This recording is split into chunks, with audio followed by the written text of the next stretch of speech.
All right, home builders, it is day 57. Today it's called Protecting Our Children. And we're here at Universal Studios in the Wizarding World of Harry Potter.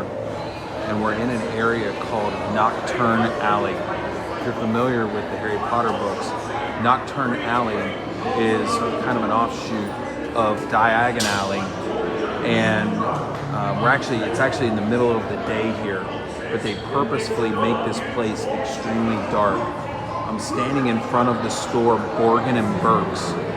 Borgin and Burkes is where there is all kinds of artifacts related to dark magic. Now the passage for today is Numbers 32, and this is where the children of Israel were about to enter into the Promised Land, and the tribes of Gad, Reuben, and half of the tribe of Manasseh had determined that they were actually going to stay in the land on the eastern side of the Jordan River and not enter into the land God had promised them because of how the land was and good for cattle and stuff like that.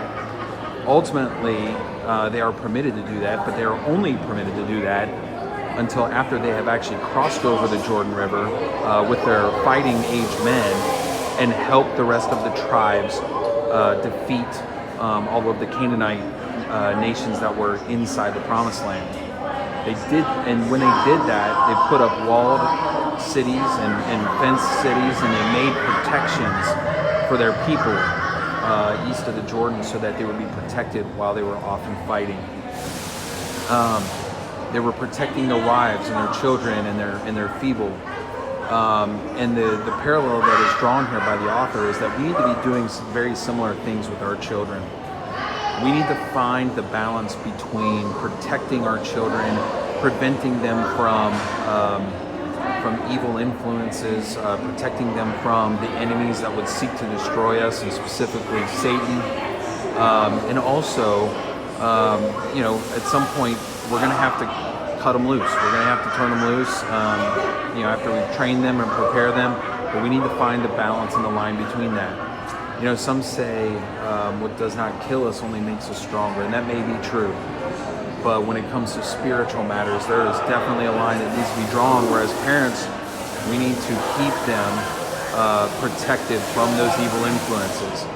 Here in the Harry Potter story, Harry finds himself unintentionally in this place, Borgin and Burkes, in the middle of Knockturn Alley, and he's scooped up by someone who's friendly to him, and that's where Harry learns about the dark influences that are found there.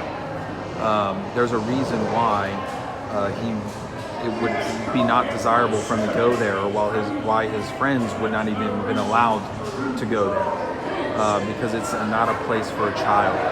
We need to understand that there are limits. There are places that are not a place for a child. So if you don't mind the Harry Potter reference, I think it's applicable and I think it's valid. There we go. This is a pretty interesting place, actually. If you go over here, you can see down the alley there's some light that's opening up into the rest of Diagon Alley. And around the corner here on the other side, you can't see it from here, but that is where the Leaky Cauldron restaurant is. We just ate lunch. So it's a pretty cool place. But you can see, you can get a closer look, there's all kinds of weird stuff in here. There's like skulls and skeletons and evil spell books and torture devices and all kinds of weird stuff that people, I don't know, like Mick Harden would probably like that. He probably knows all about that. So ask Mick. Mick, if you're watching this, sorry, man. I know that's your style, though. Anyway, everybody have a good day, and I look forward to seeing you soon.